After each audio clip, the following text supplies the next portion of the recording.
All right, obviously, Jayden Daniels is the biggest story. I know Valdez has the audio. We'll play in a second here. I think he went to the podium, I don't know, 3:30 or something like that. I was actually down in the basement and about an hour later, and I watched it. And I'm just going to give you my perception, and we'll play it. When he first starts talking, as you'll hear, I think, I don't know, man. I think they're probably going to hold him out. Mm-hmm. And then as you get later into it, I've now changed my opinion. I think he's going to play. Because they keep talking about what good spirits he is in, and he was laughing and joking, and they're going to evaluate him every day. And they're being very vague, too. They're not saying, like, a rib, a bruise, or, they're just being very vague. I think just playing games with the Bears. I've now changed my opinion, just so you know. So, JP, I know you said he's going to play, and I was kind of adamant that I thought they'd hold him out at least a week. I now turned a corner, could be proven wrong, but I agree with you. But here's Dan Quinn yesterday at the podium. The status for Jayden we'll put down as week to week. As you guys know, it's a rib injury, and we'll take him through all the steps at practice and assess he's doing and keep working it through that. We're hopeful he can play, but we'll also make sure to take every precautionary step and do it smartly for the player and the man. And so I want to make sure I gave you all the updates that I had. And so it's not going to be something that's going to knock him out for a long term. And so, like I said, we're going to list it as week to week. And like I said, hopefully we'll play this week and we'll take it every day of it all the way through. I think he's being kind of I hope he plays. I think he's going to play. I hope he does. Because the key thing is, first of all, I do have a theory. I always have a theory. Okay. I actually think I'm right. I often think I'm right. I know you often think you're right. Because if he had a bruise or something or a crack, what they would say, right? I think, because I speculated on this yesterday. I said, can your rib pop out or cartilage or something? And a bunch of people said, oh, totally. It can pop out, you just pop it back in. And it's not a big deal. I have a feeling something like that happened. They just fixed him, boom. And now, because he's going to practice.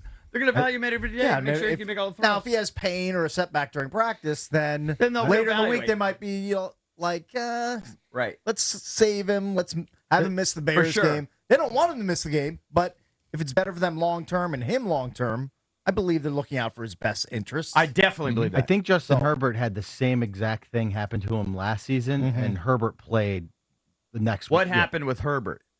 It was almost like the same, like a bruised rib, nothing like, not a broken rib. Why or aren't they fractured. saying it's a bruise? Why aren't they being more descriptive? I don't know. Trying to be vague. Yeah, that's what every league does this. The NHL is especially evasive when it comes to admitting what injuries are. I know they do that in the NHL. They go, it's an upper body injury. Upper, lower body injury. It's just kind of, usually we get more details. Because we say ACL, MCL sprain, like you hear everything. That's why I differ from you, is that I still think it's up in the air. And if he was healthier, I feel like Dan Quinn would say day to day, not week to week. Well, because I think they're playing games with the Bears a little bit. I think there is some of that to that. And then also, if he's legitimately week to week, if you said, hey, he has a bruised rib and he doesn't play Sunday, I mean, it just kind of looks bad, doesn't it? Oh no, because I think bruised ribs are really painful. I know, most people know that. But there is gamesmanship all the time, because I think it was 2 or 3 weeks ago when Shane Steichen was evasive about who was going to play, whether it was Anthony Richardson or Joe Flacco. And then, right at the time the inactives came out at 11:30 on Sunday, it was Flacco when everybody thought it was going to be Richardson. But here's where I kind of, because I was thinking, man, they're going to hold him out. I mean, obviously something happened, but they're basically talking about it like, because the reporters are trying to probe, and he's basically like, obviously, Jayden's like smiling, laughing. He's gonna be practicing. If he was hurt, he wouldn't be practicing. You don't know the extent of his practice. Valdez brings up a good point on Justin Herbert. So he suffered a rib cartilage fracture. That's totally and different. Played. They're just saying ribbon, like they're being very vague, and I think it's because it's not that big a deal. But whatever it is, very. But if you look at what happened with Herbert, I'm looking back on this. So it says he suffered a rib cartilage fracture in the fourth quarter against Kansas City. Considered day to day. But this maybe, seems less serious. Right. Although maybe he also has a fracture and they're just not reporting it. But the thing about Herbert was when he did fracture the ribs, I'm sorry, the cartilage, he did it on a Thursday night, So he Had a couple had extra an extra days. couple days. He had 9 days to Well, recover, the other thing as opposed to the regular that 7. made me think this is not that serious at all is, first of all, he's going to practice. Like, if he was really hurt, I really believe this, you know, they would say, well, we're going to go through the first thing we're going to do. We're going to see if he can run. Then we're going to see if he can throw 10 yards. Then we're going to, you know what I mean? There'll be a progression to it. Doesn't sound like that's what's happening. Is he going to be a full participant in practice? I don't know that. I don't know that because there's limited practice. And I'm sure he'll be. I'm sure he will be limited. Limited. I'm sure he'll be limited Yeah. on some level, but it's not like from ground zero. Mm-hmm. Like, this sounds like he's pretty good. He's laughing. He's joking. All the guys. I'm telling you, I've now completely done a 180. I thought he would play this week as long as then it wasn't a broken rib. I think you're going to be proven We'll correct. see. We'll see what I happens. think you're going to be proven correct. Hopefully he plays. Yeah. Are you worried about the Montez Sweat revenge game, Cakes? Not that worried about it. I mean, it's always an angle. It's always kind of a subplot. It's lurking. The other thing that Well, look, it's DJ Moore's coming back. That is true. Revenge game. Coming back to the state of Maryland. He does love playing in Maryland. This is true. The It's a other thing very that good they point. mentioned is that he's not going to wear like a flak jacket per se or anything like that. I mean, which like Quinn's like, yeah, no, he's got padding and it's pretty good. Like, it doesn't look like it's a lot, but it's pretty good. And so I mean, they're not going to put extra padding. He's going to practice.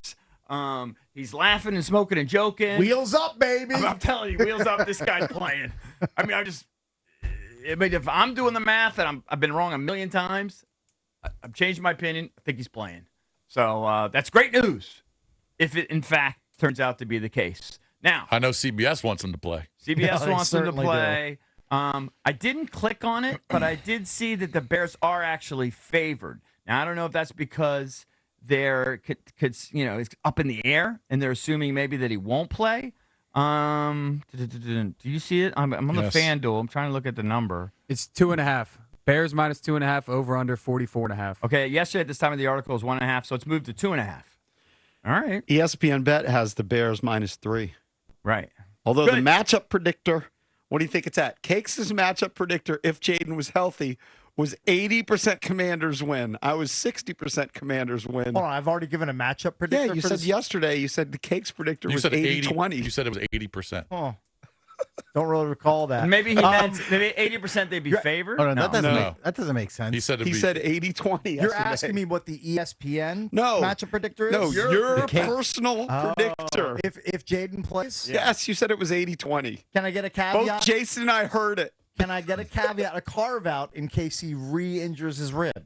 Sure. Sure. All right, so the Bears are favored by 3, and then they're saying the Commanders are 60% favorite. No. Oh, sorry. no. Okay. Cakes, He's his personal conflating things. prediction Confusing everybody. was 80-20. 60-40 All right. if Jaden's Oh, healthy. What is he? Yes. ESPN, interestingly, matchup predictor where they run it thousands of times. 50-50. 50.4% Commanders.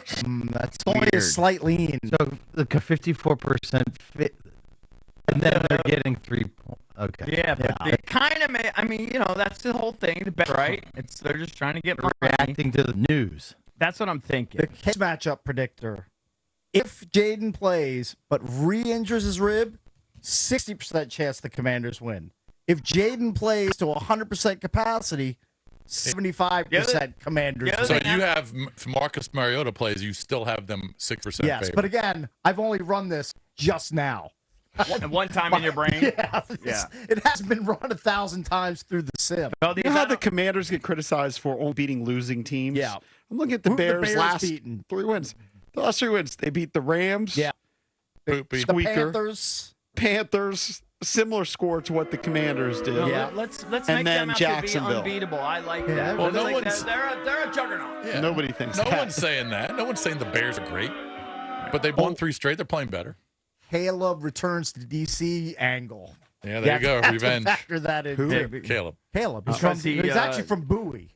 He's a Bowie DeMatha guy. rejected him, and he went to get this. True story. Wow, they might have wanted to rethink that. Probably should have. Going back in time. One DeMatha, one mistake. One mess up.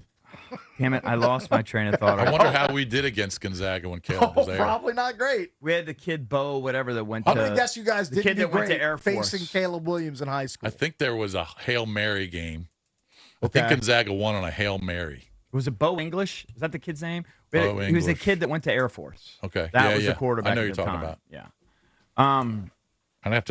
I'll call him man Tom Ponton. Yeah, you do that. Find Be out sure what to the do results were when Caleb was at Zaga.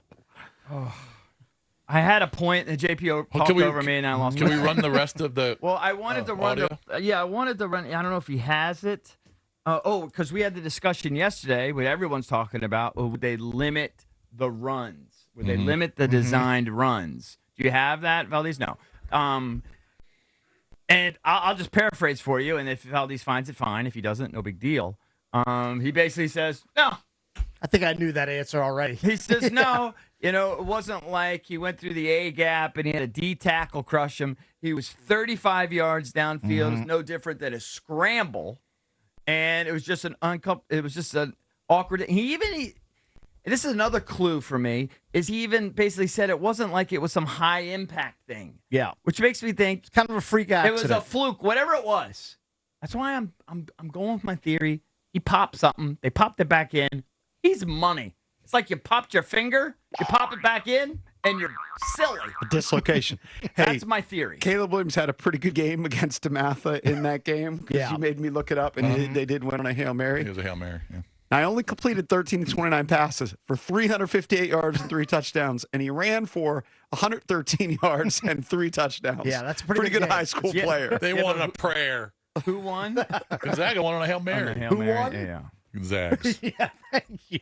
On a Hail Mary cake. What about the year? They won the game. Who won the game? I don't know what year that was. Doesn't matter how they win. They won the probably game. 6 or 7 years ago. I know. I'm just wondering what year that it was. It was 2018. Caleb. Yeah. Right, but I'm wondering if Caleb, like the year before, if Gonzaga beat them. I don't know. We want to get overall scoreboard the whole time to see how of course. we did. Yeah. Of course.